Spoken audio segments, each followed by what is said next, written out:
നിരന്തരമായ ആക്രമണവും പ്രത്യാക്രമണവും യുക്രൈൻ എന്ന കുഞ്ഞൻ രാജ്യത്തിനുണ്ടാക്കിയ നഷ്ടം ചില്ലറയൊന്നുമല്ല. സമ്പത്തിന്റെയോ ആയുധങ്ങളുടെയോ കാര്യത്തിൽ റഷ്യ ഇപ്പോഴും അക്ഷയപാത്രം തന്നെയാണ്. എന്നാൽ യുക്രൈന്റെ പവർ ഇൻഫ്രാസ്ട്രക്ചറിന് മാത്രം സംഭവിച്ച നാശനഷ്ടം 15 ബില്യൺ മുതൽ 20 ബില്യൺ ഡോളർ വരെയാണ്. ഇതും യുക്രൈൻ ഊർജ്ജ വ്യവസായത്തിന്റെ സാമ്പത്തിക നഷ്ടങ്ങൾക്കൊപ്പം പുനർനിർമ്മാണത്തിന്റെ ആകെ ചെലവും കൂടി 70 ബില്യൺ ഡോളറിലെത്തുമെന്നാണ് യുക്രൈനിലെ സ്രോതസ്സുകളെ ഉദ്ധരിച്ച് ഫോബ്സ് റിപ്പോർട്ട് ചെയ്യുന്നത്. 2022 ഒക്ടോബറിൽ ക്രിമിയൻ പാലത്തിൽ ബോംബാക്രമണം നടത്തിയതിനെ തുടർന്നാണ് യുക്രൈന്റെ ഊർജ്ജ അടിസ്ഥാന സൗകര്യങ്ങൾ റഷ്യയുടെ ആക്രമണ ലക്ഷ്യങ്ങളുടെ പട്ടികയിൽ ഇടം പിടിക്കുന്നത്.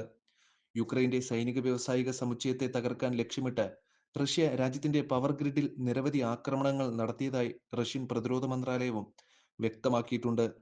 എന്നാൽ തങ്ങളുടെ ആക്രമണങ്ങളൊന്നും സാധാരണക്കാർക്ക് നേരെയല്ലെന്നും റഷ്യ ഊന്നിപ്പറഞ്ഞിട്ടുണ്ട്.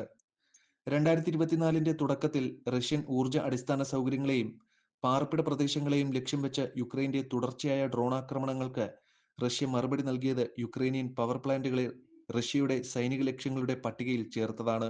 യുക്രൈനിന്റെ ഊർജ്ജ അടിസ്ഥാന സൗകര്യത്തിന് ഏറ്റവും വലിയ പ്രഹരമായിരുന്നു ഡിസംബർ 25-ന് റഷ്യ നടത്തിയ വലിയ തോതിലുള്ള ആ ആക്രമണം.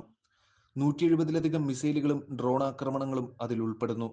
മുൻ സ്ട്രൈക്കുകളാൽ ഇതിനകം തന്നെ ദുർബലമായ ഗ്രിഡിന് കനത്ത പ്രഹരമാണ് ഈ ആക്രമണമെന്നാണ് ഫോബ്സിന്റെ റിപ്പോർട്ടിൽ പറയുന്നത്. 2024 തുടക്കത്തോടെ യുക്രൈനിന്റെ വൈദ്യുതി ശേഷി പകുതിയായി കുറയുകയും ചെയ്തു. റഷ്യ സ്പോറോഷെ ആണവ നിലയം പിടിച്ചെടുത്തതിന് ശേഷം യുക്രൈന് കാര്യമായ തിരിച്ചടിയായി. 2024 മാർച്ച് മെയ് മാസങ്ങളിലെ തുടർന്നുള്ള ആക്രമണങ്ങൾ നാശത്തിന്റെ തോത് വർദ്ധിപ്പിച്ചു. തൽഫലമായി യുക്രൈന് മറ്റൊരു വൈദ്യുതി ഉൽപാദന ശേഷി കൂടി നഷ്ടമായി. ഇതോടെ യുക്രൈനിലെ ഊർജ്ജ അടിസ്ഥാന സൗകര്യങ്ങൾ തകിടം മറിയുകയും മാനുഷിക പ്രതിസന്ധി രൂക്ഷമാകുകയും രാജ്യത്തിന്റെ പ്രവർത്തനശേഷിയെ തന്നെ അത് തളർത്തുകയും ചെയ്തു.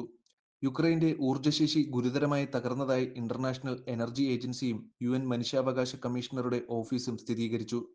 യുദ്ധത്തിന് മുൻപുണ്ടായിരുന്ന ശേഷിയുടെ മൂന്നിലൊന്നോ അതിൽ താഴെയോ ശേഷിയിൽ മാത്രമാണ് രാജ്യമിപ്പോൾ പ്രവർത്തിക്കുന്നത്.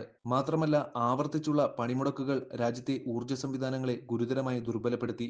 കേടുപാടുകൾ തീർക്കാനുള്ള ശ്രമങ്ങൾ നടന്നുകൊണ്ടിരിക്കുമ്പോൾ നാശത്തിന്റെ തോത് പൂർണ്ണമായ പുനഃസ്ഥാപനം ദുഷ്കരവും ചെലവേറിയതുമാക്കി മാറ്റിയെന്നും റിപ്പോർട്ട് കൂട്ടിച്ചേർത്തു.